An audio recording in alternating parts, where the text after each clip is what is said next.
Hello, and welcome to Do the Franchise with me, Jake. And me, James. Oh, it's an enthusiastic hello and welcome, because we are now at the end of Alien after how many films? 4, 5? This is the 6th Alien film we've done. So yeah, 6 movies. Quietly, because he might make another one. Oh, God, I know. Just before we go on, this did feel... It felt like money for old rope in many ways, but also, I don't know, it felt unnecessary. I don't think we've ever said that before in any of these episodes we've done, where you watch a movie which is purely and simply gratuitous in every single aspect.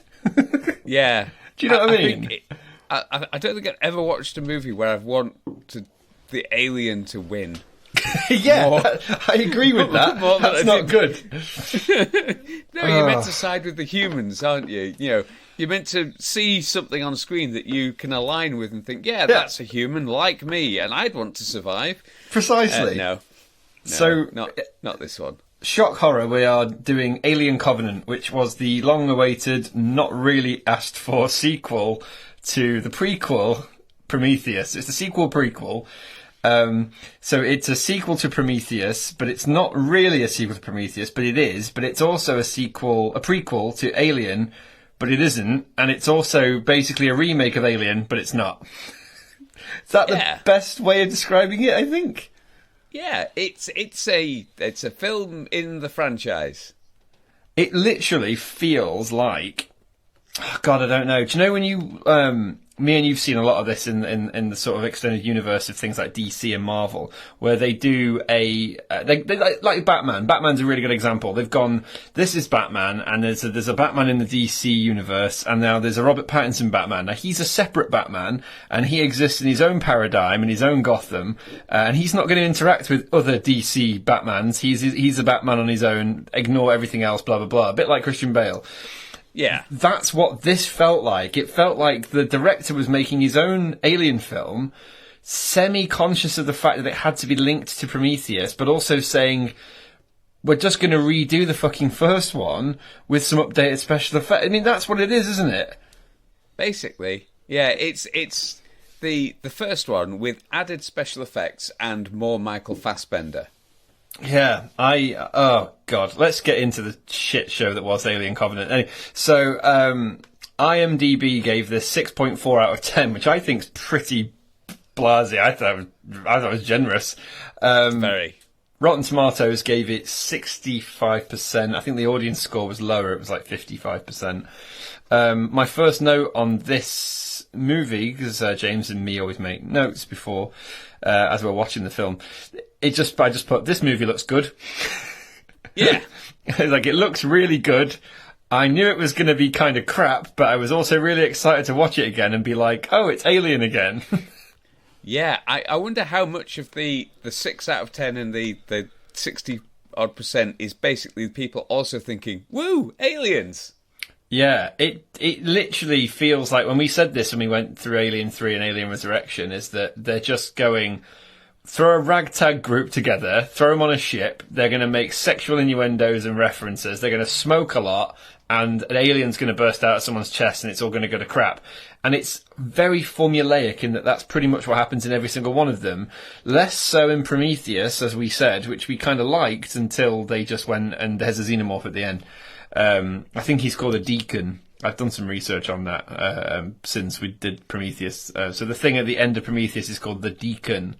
I don't know if you know this, James. Did you know this? I didn't know this, no. So the deacon just kind of looks like an alien. Yeah, and in Alien Covenant, which we're doing now, there's some white aliens that appear at the beginning in the sort of first half of the movie, and they are pale white-skinned creatures that look a bit like xenomorphs, but apparently they're called neomorphs. Because there's a huge crescendo when the xenomorph is finally born out of the captain in this movie. Which is odd because they kind of set up in Prometheus that the engineers had a mural of the xenomorph, didn't they, on the wall? Yeah. And they had a whole mural of one coming out of an engineer. And there's even engineer bodies, I believe. In Prometheus, there was bodies, wasn't there, that had holes in them where things had come out of them. So presumably that's happened already, but then they kind of retconned that in this movie. I don't know. Yeah, it's definitely not giving off the impression of a film that was made as part of a trilogy that ended up just being two. I think a very sort of, the studio made some decisions and we put this out because we needed to put something out kind of film. Do you know what it reminds me of? Now you look at it in that sense, is it reminds me of the Amazing Spider-Man 2 with Andrew Garfield and Jamie Foxx, in that they were building a universe out of a sequel that never happened, and it got axed. And that feels exactly what this feels like. It feels like they were building something to a trilogy and an idea of David at the end, but that just never happened, and it was just left on the cutting room floor, I guess. I put a thing that it's a real Alien movie, so it's a real Ridley Scott movie. It has so it's completely abandoned all the Prometheus stuff, where it's like these vistas and these amazing scores and these huge operatic sequences, and they've gone in favour of space with the Alien music and the Alien titles, literally like the first film, isn't it?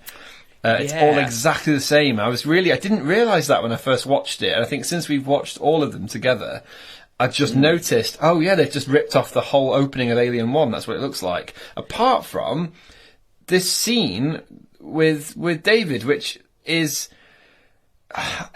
I really like the scene. I love it. I thought it was arguably one of the best things about this movie. And I know that doesn't say much, but the scene at the beginning is David in a room with his creator, played by Guy Pearce. He's Wayland, isn't it? Peter Wayland. Yeah. Feels like it probably should have been in the last movie. I think maybe it is just something that maybe hit the cutting room floor last time. And they're like, we've got this great scene. It's got real good chemistry. It has sort of a sense of anticipation. It's a really great scene. Let's use it in this movie instead. I think as well because it's two exceptionally good actors on a huge, beautiful, like white room with this vista in the background of the mountains, and then he's got the artwork, the Piero della Francesca on the wall, and the statue of David. I did do that thing, James, again, where I watched it and I made a note that just says, "Remember to tell James."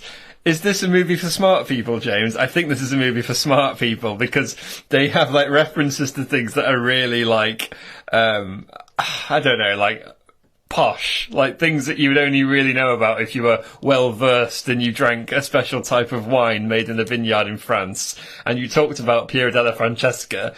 And I just thought it was a bit pretentious that they started the movie by saying, "This is a really smart movie where I have this smart pig painting on the wall and this piano, it's a very particular piano, and this is a chair made of wicker, but with wicker from the thing," and it's like, what the fuck are they talking about? Do you know what I mean? Yeah, I think it's maybe a movie for people who think they're smarter than they are. Yeah, like, that's what we said about the last one. It's like... It's probably a really good thing to throw in a movie so journalists have something to talk about. Yeah, like, smart people. They can compliment you on how great and your references are. Sort of like, if you ignore the fact that this movie is just almost a one-to-one rip-off of the movie you already made, you can get your teeth into some of these great references we've made.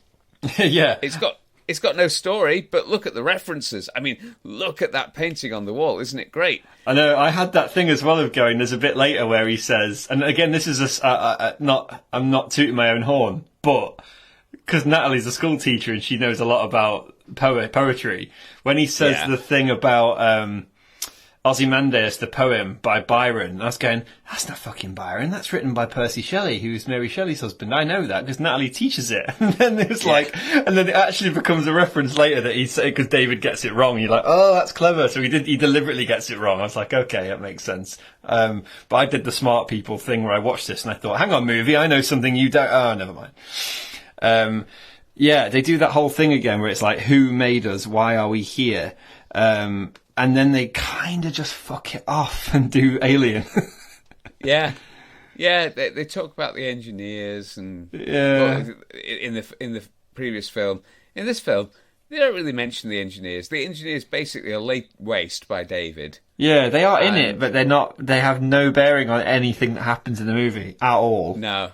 There is a semi-cool little reference where David's got like the sort of cut open body of an engineer and he's positioned it in the same shape as the statue of David. Oh, I saw that. I thought that was just the statue of David. Is that an engineer's body? Apparently so. Oh, I didn't see that. I saw the David statue on the planet that's in the background. I just figured he'd made a David statue. That does make sense actually now. So there's some cool things with the engineers going on, but they really just sack it off. And we thought we got a bunch of really bad scientists in the last film. Oh my God! These scientists are even worse.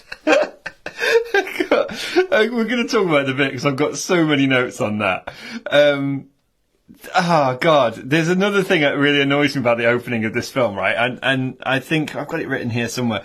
Okay, 25 minutes into this movie, and absolutely nothing has happened that has any bearing on the plot that's the rest of this movie. There's a solar flare that happens, some sort of flare thing. The fucking spaceship's got solar panels, James. It has to recharge. Didn't have to do it in Prometheus. Why is it recharging in this one? Doesn't make any sense. So that annoyed me. Then the ship has an issue and they have to stop. And I was like, okay, so it's the ship's got a problem and they have to stop, which is why they all get woken up early. Fine, that's going to lead them to a planet. We'd probably have to stop for something. And no, that's not it at all. That's not relevant. So none of that actually happens. They'd have a thing gets resolved, and while thing is being resolved, Tennessee, who's Danny McBride's character, he gets a little bit of a transmission from space, which apparently being 106 foot away from the spaceship is adequate enough to get an alien transmission, but being on the spaceship 106 feet further away doesn't make you get the transmission. Makes no fucking sense. We've all been to a pub and had to walk outside to get signal. We've all done that. It does feel like that. It does. It feels like Danny McBride's got, I need 5G. I need to go on the edge of the ship and fucking 100 foot out of the ship to get signal. Oh, it was so irritating. And that, for me, feels like... And again, I was looking forward to this with you so much because it just felt like the whole movie has that sort of aggravating, Jesus Christ thing to it. Little more of much, like the cryotube explodes and kills the captain within about 30 seconds of this movie, right? And the captain, we then find out, is played by James Franco. So you literally see them cart off the charred body of James Franco. Like, why is James Franco even in this movie? I would love to know how much he got paid for the FaceTime call he makes. Right, by the time I finish this podcast, I'm going to have found the answer to your question. I hope it was quite a lot of money. It's so stupid. And then it's like that thing again that you said in the last one where we're then meant to care about Daniels, the Catherine Waterman character, even though we've never met her before. We don't know her husband. We know he looks like James Franco, and we know he's now crispy. But it has nothing because we didn't know them anyway. We had no... It's not like they're from the last movie and then you kill the main character off. If it was like Hicks and Ripley, it's different, isn't it? But it isn't that. So they haven't earned that. So therefore that doesn't matter. And then there's like a bit where Oram, the Billy Crudup character who becomes the captain, he's like Christian. But that has no bearing on anything either. So... Yeah, because... Apparently, there's some sort of thing in the Wayland Corporation where if you're religious, people won't listen to you. All right, it's bizarre. Except for the guy that started the company, who I assume is still in charge of like the whole Wayland enterprise. Yeah. His whole thing was finding his creator. So he was kind of a religious zealot himself. Nothing makes sense. The message they get through. What's his face's helmet, Tennessee's helmet, is a John Denver song. Why is it a John Denver song? Yeah, it's a John. Really it's Take Me Home, isn't it? To the place where we are, West Virginia. Yeah, but he only picks it up because he's like listening to her hum it, which is That's fucking hard. I mean, that's like Richard Osman's House of Games difficult, that, isn't it? Yeah. Oh, yeah. This is, it's like listening to Reeves and Mortimer, and you listen to the club singer. Yeah, and you can't guess the Yeah. They suddenly guess it. I'm like, okay, so it sort of has a similar tune. Okay, but why would you instantly assume you're out in the middle of nowhere and someone's going to be sending you a message that is John Denver? Yeah. I don't know why people would think that. So that makes no sense. The main character, we don't really know much about her at the beginning of the film. She looks a bit like Ripley. More about her at the end. She looks like Ripley. And she looks like Ripley. She has a little tank top on, and she's a bit like Ripley. And when you saw the picture of her when they announced the movie, you were like, oh, they're doing Ripley. It's going to be like, it's a woman that's just basically Ripley. They're going to run with that idea. But she's got no character arc. No, Ripley nothing. At least had a character arc. Like, Ripley wasn't always a badass, and she became a badass. Well, yeah, because Ripley's like second or third in command in the first one, isn't she? Yeah. This one, she's not that much of a badass at the beginning, but we're told to believe she is. And then she does some things throughout the film that make you think maybe she is, but she doesn't really change at all. There's no emotional change. Yeah. Someone's put a note on, I think it's Inverse and Screen Rant, saying that James Franco was going to have a marginally bigger role in the movie, and there is some footage of him and the crew where they take the photo, which is the photo we see in the final film, which is the scene where the photo is taken is a scene you can watch on YouTube, which is a similar to that Wayland TED Talk we saw, where it's like, this is something that you've got to watch on the internet before you go and see the film, which, again, we thought was a good idea in 2012, but it turns out it wasn't. It was a shit idea. And, James Franco is in it, and there's a load of stuff with Orum's character and Daniels' character, and there's a whole backstory that gives you a bit more information about why they're there. None of that's in the movie, so it means nothing. No. Yeah. I would like it to be in the film. The reason it's terrible, it's a terrible idea anyway, but the reason it's extra terrible is you'd hope that your film's going to last a good while. I mean, I would hope if I've made a film and invested the amount of money that a film like Alien Covenant takes, I would hope that film's going to outlast YouTube. Yeah, you think so, wouldn't you? So the thing that you've posted on YouTube that contributes to the film won't exist soon. So no one's going to see that thing. No, I agree. There's a little bit of... there's loads of stuff where I kind of forgot until halfway through the movie. These are all couples on the spaceship, aren't they? Because they're a colony mission. So everyone's sort of married off to each other. And I really like the idea that we could have put the Love Island theme over it when it starts, and it's like Love Island in space. And instead of being voted off, you just get burned in a cryo tube. That's where my brain was going at midnight last night watching this movie. There's also a really cool scene where you get to meet Walter, and Walter is the updated version of David, who is much more American, much more straight edge. He's not. I don't even know how you describe David. David's a bit of a Nancy, isn't he? He's a little bit all over the place, a bit unhinged. He's creepy. He likes Peter O'Toole, so he's sort of doing that Lawrence of Arabia impression still. He's a bit creepy. He says quite a few inappropriate things in this movie, actually. But you know the bit where Walter and him meet for the first time? It's supposed to be really intense, and I couldn't get away from the scene in Toy Story 2 where Buzz goes to the toy shop and meets the other Buzz. Do you remember? And it's like one Buzz still thinks he's a space ranger, whereas other Buzz is like, this guy's a moron. I just wanted to watch Toy Story then. Yeah, so nothing happens, 25 minutes in, solar flare, blah, blah, blah. They have 7 years left, blah, blah, blah. Signal, blah, blah, blah, blah, blah. And then Catherine Waterston says, I want to go to build a cabin with my husband, and I can't do that now. You're like, fucking hell. You can build a cabin at home. Why did you travel to space to build a cabin? You could have just got some land in Canada. I don't know. It all seemed a bit strange. And I think the only character I kind of remotely liked was, I put this in my notes, is Walter and Tennessee. I thought Tennessee's quite a fun character. I like Danny McBride. I think he's a great actor anyway. Love Fassbender. And again, there's not really anything you can say about Fassbender in this movie. Even to the point where Fassbender has top billing in this movie, and he's not technically the main character. It is his movie. He's great in it. he's spot on in this. Yeah, this isn't, Aliens to Prometheus' Alien. This is David's. Yeah. Although, one of them's called Walter. But Yeah. I love Michael Fassbender in this film. Yeah, he's brilliant. I would watch like a supercut version of this film where it's just his scenes. Yeah. And it'd probably be a great film. It wouldn't make any sense, but it would be wicked. So, yeah, Walter's a much cooler version of David. Mm-hmm. I think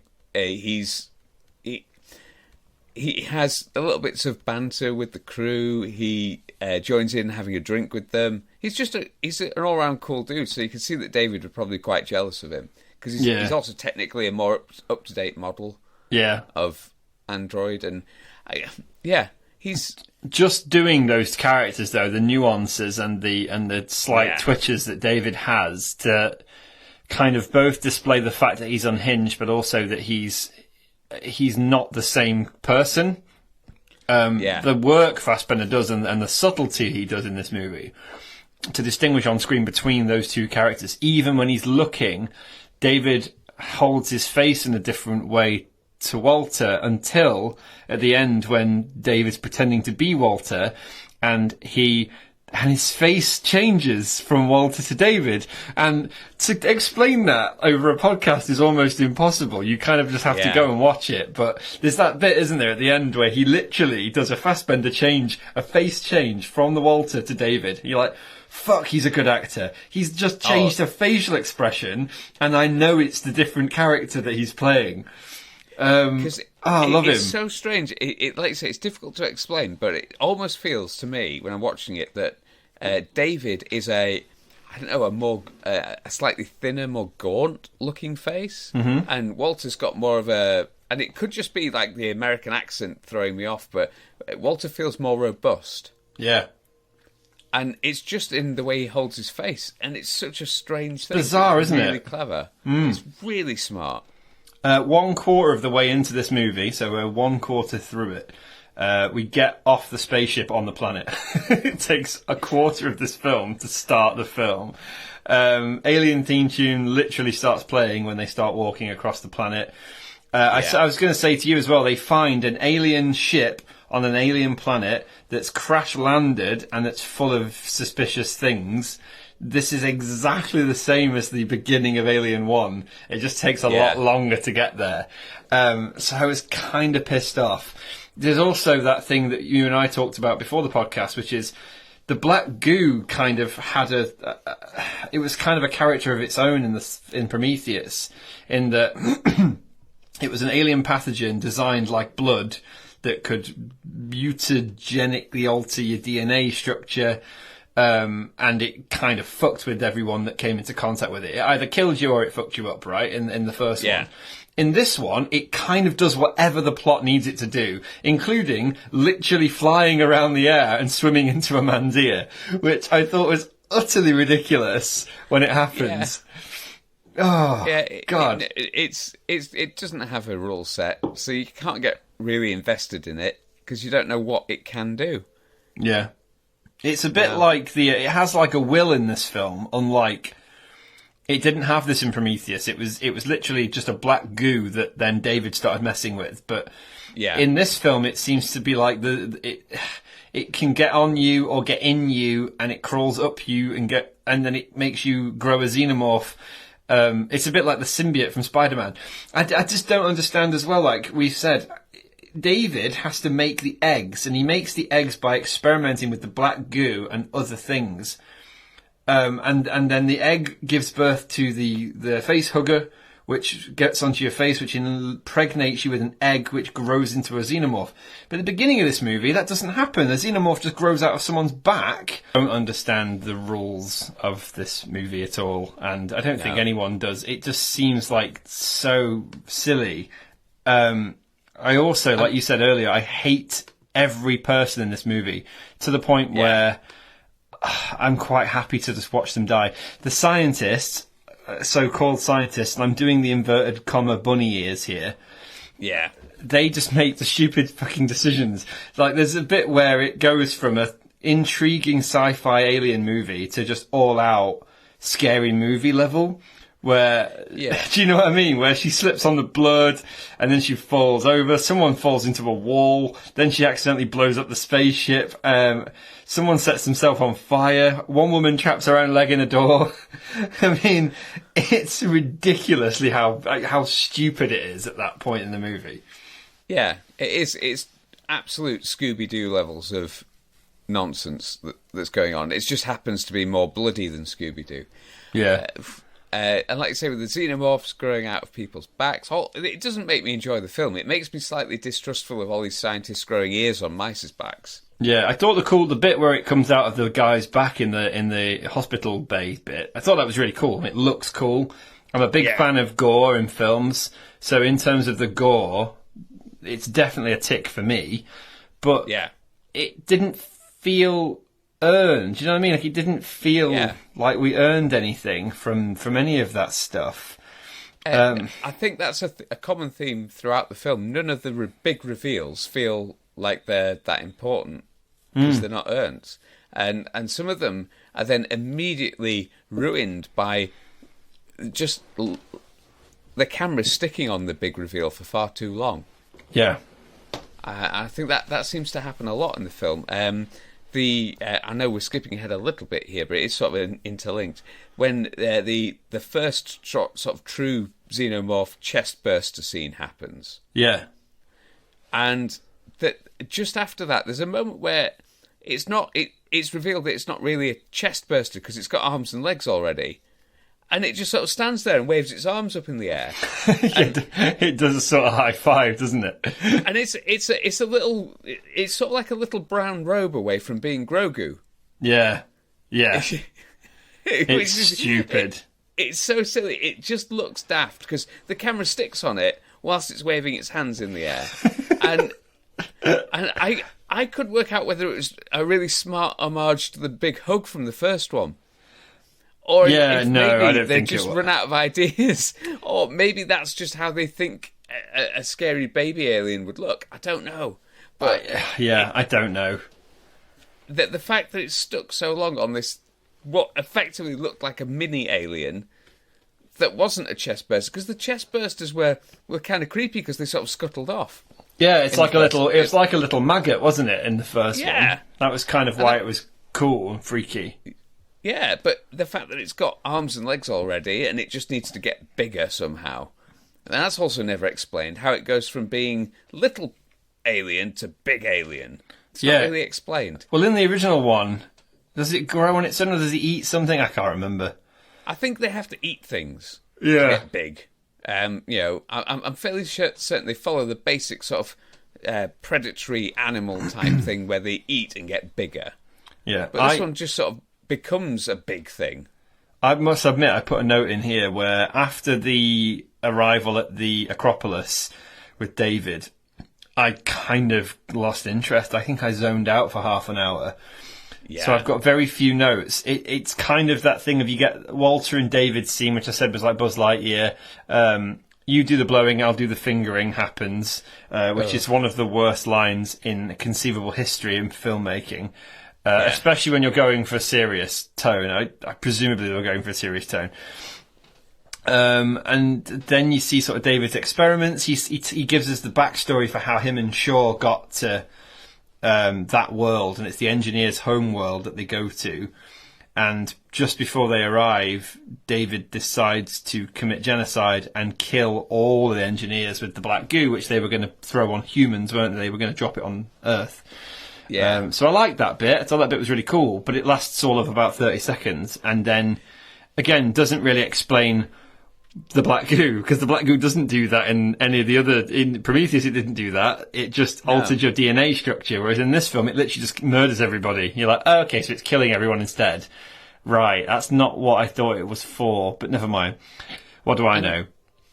It's a really hard sell to imagine that the engineers' planet, the homeworld, exists entirely within this one city that they happen to find. Yeah, that he drops the thing on. Yeah, like, is that it? Because obviously there's about 10 years time difference between Prometheus and this film. Yeah. These people, these engineers that have lived on different planets all over the universe, they're just wiped out in one go by one spaceship. Does seem a bit strange. It doesn't seem like it's a legit thing. But again, at this point, I think you and I had both checked out of the film making any sense, and I was really just ready to get it to the point where the aliens, on the ship, which is another bit I don't fully understand. Yeah, they have one alien that bursts out of Aurum because they go, look at this egg, isn't it cool? And he goes, oh, what about the egg? And he's like, stick your face in it. And he goes, why? Stick your face in it, have a look. And he goes, oh, I'm going to stick my face in it. Like, everyone's just shouting again, like you said, like, worst decisions of any people ever who all deserve to die. And he sticks his face in it, and he gets a face hugger on him. And it's like, what did you think was going to happen, you idiot? Don't trust David, because we know from the whole movie that David's not trustworthy, because that's already been established. So that just none of it makes any sense. No, they basically do the alien face hugger equivalent of, does this smell like chloroform? Yeah, they do, yeah. And then we get the weird, hello, chestburster scene. Then that happens, and then I think someone else gets an egg inside them, but we don't see that happen, do we? That's it. That's the thing that confused me. Yeah, how did it get on the ship? Because I've got enough fingers to count how many aliens we have so far, and it's one. We've got one alien that comes out of the wavy arm chestburster scene. Yeah, we've got two white aliens. They got killed. So still, we're at one living, potentially dangerous alien that within minutes, it seems, becomes a massive xenomorph. Yeah. It seems bigger than the regular xenomorphs the xenomorphs that we see in Alien. It seems bigger than those. Oh, it's massive. It's standing upright. It's like double man size. It's like 12 foot tall. So we've got that one. That gets on the weird little transporter thing. The platform thing, Then gets killed. Mm-hmm. So that's not a worry. Then all of a sudden, there's another alien on the ship. Yeah, in the shower scene, which is a really good scene, by the way. The shower scene's incredible, but where does the alien come from? Yeah, no, I agree. I remember thinking that shower scene, I'm pretty sure, is in the trailer. But yes, the film is sort of halfway between being, where do we come from? Why are we here? To slasher horror shower murder. Like, it's the tone of this movie's so fucking rubbish, isn't it? And I remember thinking this like earlier tonight when I'd watched it and I started collating notes. Like, this film is so shite because it's juggling with this thing of what it is to be human, but we don't really care. I'm religious and I'm in space, but we're not going to go back to that. I'm a strong female character, but I need all the men in the film to save me. We're not going to worry about that. David's in it twice. Then there's a xenomorph, not xenomorph, then xenomorph. Then there's a xenomorph in the shower, and then he gets killed. And then we're going to go on a colony mission again. But oh no, James, David was on the ship because obviously there's no way we would have called that he could have swapped with Walter at the exact minute they were both fighting and then cut off his hand and then put on Walter's clothes within 30 seconds and then snuck aboard the ship. It's like, oh God, this is so bad. Like, it should be a really cool moment, and it is kind of a cool moment when Daniels realises it's David, not Walter. And then he coughs up a couple of eggs with face huggers in. Again, we don't know whether we need face huggers or we don't need face huggers, but apparently we do. Oh, and then it finishes. I can almost buy that the humans in a stressful moment wouldn't realise it's not Walter. Because let's face it, they're not the top of the class scientists. We've established that. So I reckon two almost identical looking androids would probably pass for one another. Yeah. I can accept that. What I don't get is Mother is confused by the Walter David. Why would a computer system that should be fully aware of what Walter's signature is? Yeah. Why would the ship's computer system not know that it's David? That's a really good point. I didn't even think about that. That's brilliant. So I'm watching this film going, Everything's stupid in this world. Nothing makes sense. I've got Sorry, go on. No one deserves to get out this alive. I even wanted David to succeed at this point. David is fine. Oh, yeah, totally. I've written a question down, which I thought I'd put to you, which is, which came first, the xenomorph or the egg? Because in Alien, I thought they needed a queen to lay eggs, whereas in this movie, David makes the eggs by experimenting with black goo, which I didn't understand. Did you understand that? Like, he's got them in the basement, but how does he get them? What does he do? How does he make them? Where do the eggs come from? Did they come from his experiments after killing Shaw? Well, I don't know. I don't know where somebody on the internet, and again, I'm gonna branch off a little bit. I've been reading a lot about this on the internet because we did this with Prometheus. Apparently, you need to be a smart person to understand these films, but again, I dispute that.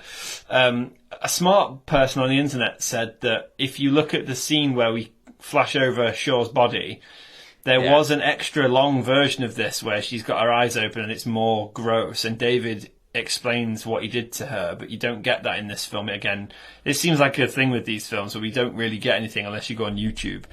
But and apparently if you look carefully, he's cut out her reproductive organs and her rib cage, and her hands have been cut off. And apparently David uses her fingers to fashion the like the idea of a face hugger, and he uses her lady parts and her fallopian tubes and her eggs to mutate them into becoming the eggs, which are then later the alien eggs, apparently. So that's why she's been butchered and put on a table, because he's using her DNA to make something out of nothing, essentially, with the black goo. And apparently she was supposed to be his first queen, but she died, and then he just cut her up. But David's intentions was to turn her into the alien queen, which is apparently what he's going to do to Daniels, because he says to Daniels in one of the scenes, he says, I'm going to do the same thing to you that I tried to do to her. And then they have that little fight, don't they? And apparently that's what he means. It's a whole thing that's referenced, but we don't really know about it because the whole subplot was cut out of the movie. But if you go digging, you can find David Lindelof's original script, and there's a few references to that in it, that's why he does it. But again, who cares? Yeah, I mean, this is the sort of digging that you'd do if you really cared about the film. Yeah, I don't. But I don't think the film doesn't do enough to make you want to go that far. No. All we have to do is go back to Alien 1 and Alien 2. Yeah. Alien 1 is a mystery in space. It starts out with a rogue signal. Again, we don't need to know anything more about it. They find the signal. Whether it's a good or bad signal doesn't really matter. They go to a place. We don't need to know where it is. Doesn't matter. They find a ship. Doesn't matter where that ship came from. Doesn't have any bearing on the plot. Then they find the eggs, and we don't care about where the eggs came from. Obviously, we find out later that they're laid by a queen. John Hurt gets an egg on his face. Literally, then it all kicks off. And it's fine. Yeah. That works because it's got mystery and tension. And I remember thinking the biggest thing of this movie, it has no tension at all in it. It's not scary at all. Not really. It's a bit gory, but it's not tense, interesting, or scary. And that is, for me, why it's a flop. Yeah, absolutely. Could you imagine if we remade the first Alien film, but with the kind of logic they use for Alien Covenant? Yeah. Because the alert signal thing that they get is just sort of a beep, isn't it? And Mother tells them that it's important. Could you imagine if in the first film, instead of that, it's like, oh, this planet's playing Bohemian Rhapsody, we need to go and see them. Yeah. Yeah, because that's what effectively happens here. Oh, they're playing John Denver. We should go and see what that planet's about. Yeah, and it takes like 30 minutes for any of that to happen, which doesn't. It's not like that in Alien. And also, like Ash being a robot in Alien's a big twist. Yeah. And Ash working against the rest of the crew is a twist. We have none of that in this movie.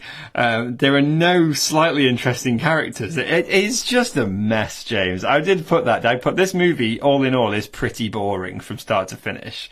And then the xenomorph on the ship feels gratuitous at best. It also feels really rushed. From the xenomorph showing up in the shower scene to the xenomorph being kicked off the ship, it's like 5 minutes. It's so pointless. It's like a tacked-on ending to the film that doesn't need to be there. So yeah, God, I'm so glad that it's sad in a way that that's the end we're going out on for Alien, but it's also that thing of going, God, how can they keep churning these kind of crap scripts out and they get made into $50-60 million films? It's just scary, isn't it? Yeah, this gets funded. Yeah. How?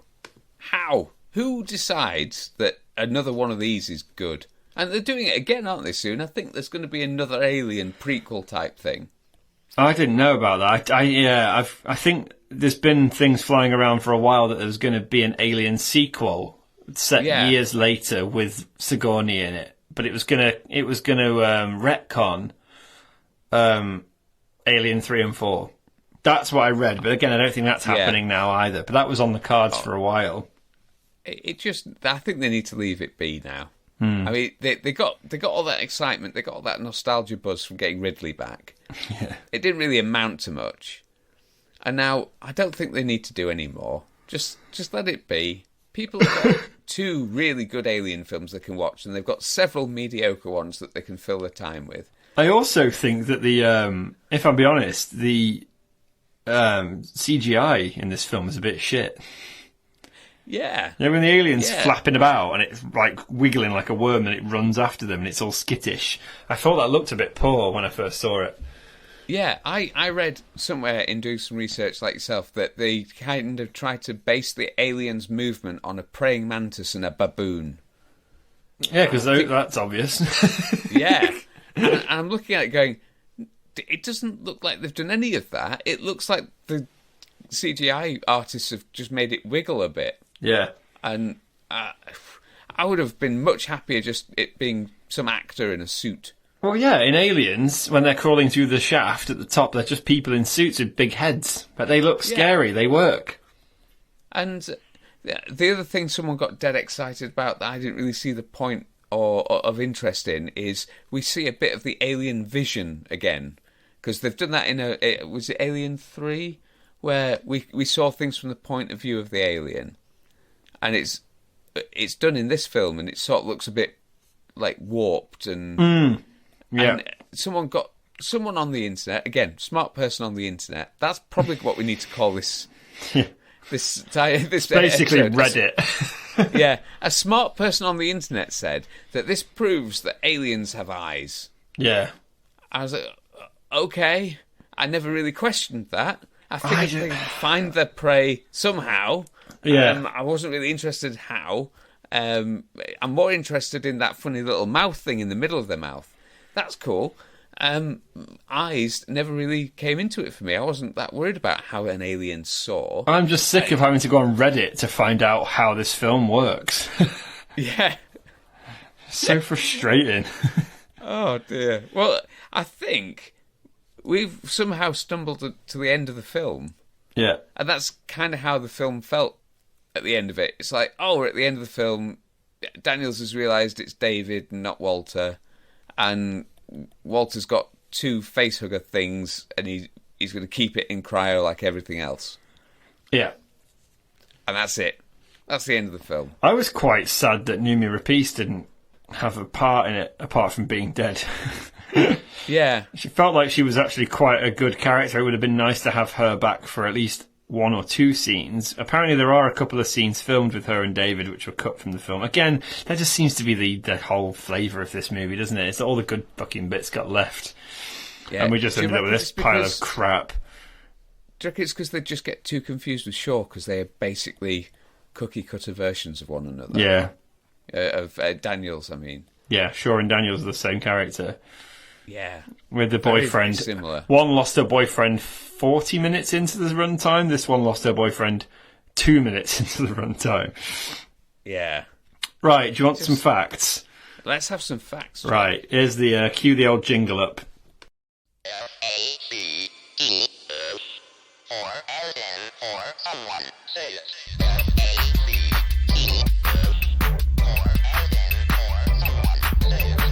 Right. This is the 5 fact section of our beloved podcast. They literally, I think we have talked about most of it anyway, but I thought I'd just give you some obscure ones that I really liked from Screen Rant and from different parts of the internet that I've read. Drinky Bird in Canteen. So there's a bit in this movie where you see the canteen on the whatever you'd call it, the HMS fucking Covenant, whatever it's called. Yeah. And it's the little rocky bird that's drinking out of a cup. It's on the dinner table. It's exactly the same one that's in Alien 1. Just so you can see it's a complete rip-off of the original film. But I kind of liked that. I thought it was quite cute. And it's a nice homage. It's odd that Ridley's doing a homage to himself because he'd made this film.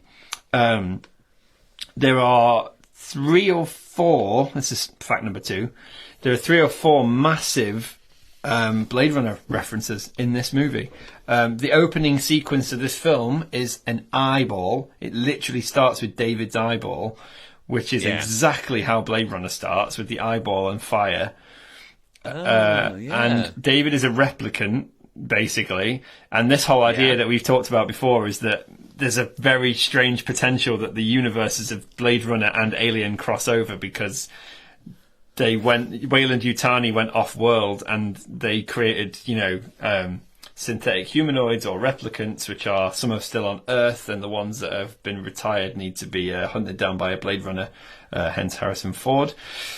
But yeah, and there's loads of weird stuff. I just read it on here as well. So there's an identical shot of the eyeball from Blade Runner. Several lines of dialogue in both films are parallel, including David asking Walter if he ever dreams, which is another reference to Roy in Blade Runner. Daniels accosts David and stabs him in the face. David shouts, "That's the spirit," which is exactly the same line that Roy says to Deckard after he hits him with the metal pipe in Blade Runner. So it's fucking copied the film. The film's the same thing. You're like, yeah. And the parallels between Roy Batty and David, because it's the unhinged robot who wants to be a real boy. Yeah, I was struck by that. And then the lines as well. And again, this isn't like someone paying homage to their favourite film, Blade Runner. This is the man that made Blade Runner paying homage to himself. It's very odd. Do you reckon he's got to the point where he's made so many films he's forgotten? Yeah, I was thinking. He's just remaking them. Yeah, I was thinking that. He's so old, he just doesn't know what he's made and what he hasn't made. This film, Alien Covenant, killed the Neil Blomkamp Alien 5 script. So District 9 director Neil Blomkamp announced that he was going to helm the 5th Alien film in the franchise. It was going to be an actual Alien movie taking place after the events of Alien. And as we said before, ignoring Alien 3 and 4, it was going to have Ripley in it, Sigourney Weaver, Michael Biehn was supposed to be in it, as well as Hicks, and Fox were all behind it. And then they asked Blomkamp to delay the project because there was an idea floating around that Ridley wanted to do a sequel to Prometheus, which would then line up as a prequel to Alien 1. And they said, yeah, but they're not really related. And they were like, just leave it for a bit. And the project was eventually cancelled when Ridley decided not to go with the Prometheus sequel, but rather to actually call it Alien Covenant, not Prometheus 2. So everyone was just completely perplexed by this, and then that script got thrown in the bin, basically. But there's a really cool bit of artwork on the internet if you guys want to go and see it. If you Google Neil Blomkamp Alien 5, it's soldiers and Ripley on a spaceship going to a battleground, and there are 2 xenomorphs who have got headgear on, and it looks like the xenomorphs have been militarized and they have little probes in their head. It looks like they've been controlled by the military as weapons. So I'm guessing that's where they were going with Alien 5, that the xenomorphs would have been basically like the velociraptors from Jurassic World. Oh, no. Yeah. So, yeah, I thought it was pretty good. And then the last fact I had, I don't have 5. I think this is technically 4 facts tonight, but, whatever. Who's counting? I can add you a 5th one. Good, I'm glad. My 4th fact, James, is that Daniels literally took her hairstyle from the actor Ezra Miller and the movie Fantastic Beasts, the Harry Potter film, which was... so Ezra Miller's character has a little bowl cut in Fantastic Beasts, and Catherine Waterston plays one of the wizard characters in that movie with Ezra Miller, and she liked that haircut and decided to have her hair cut like that for this film. So, yeah. Oh, stupid. Okay. I mean, it makes about as much sense as the rest of the film. She wanted a bowl cut. And why not? I have fact number 5 for you then, Jake. Beautiful. We've argued, I think, quite well throughout this podcast that the film makes no sense. Oh, yeah. Just be grateful that you didn't have to go and see the Chinese version of this film. Because apparently the Chinese version of the film is heavily edited to get approval from the censor's office in China. Besides the violent scenes, almost any scene with an alien was cut or shortened so you can barely see the creatures, as was the kiss between David and Walter. Oh, God. They always go after the gays. They do. Why do they always go after them? Yeah, they're not even real men, they're robot men. It's not even a real gay kiss. It's the same man. It's not even two people. Yeah, it's the same man kissing himself. It's essentially the social political version of kissing the mirror. Yeah. So the Chinese version of this film must make absolutely no sense because they get rid of the alien and they get rid of the kiss between David and Walter and there's no violence. I wonder if what's left?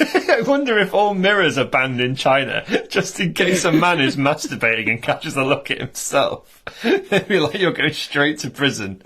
Oh gosh,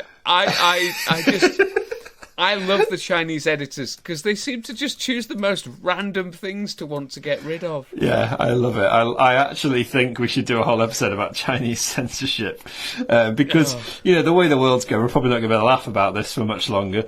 But we might as well do it while we can. Yeah. So that was just a funny fact that I found that I couldn't get my head around it, what they must have cut. The film must be 20 minutes long.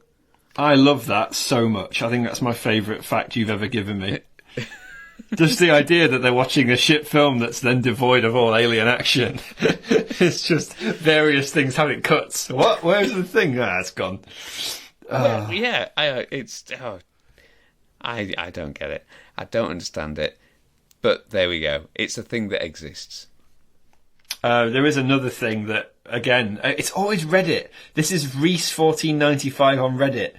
The engineers from Covenant are not the same as the Prometheus ones. They are, in fact, another of the Supreme Race's experiments that David comes across on the travels.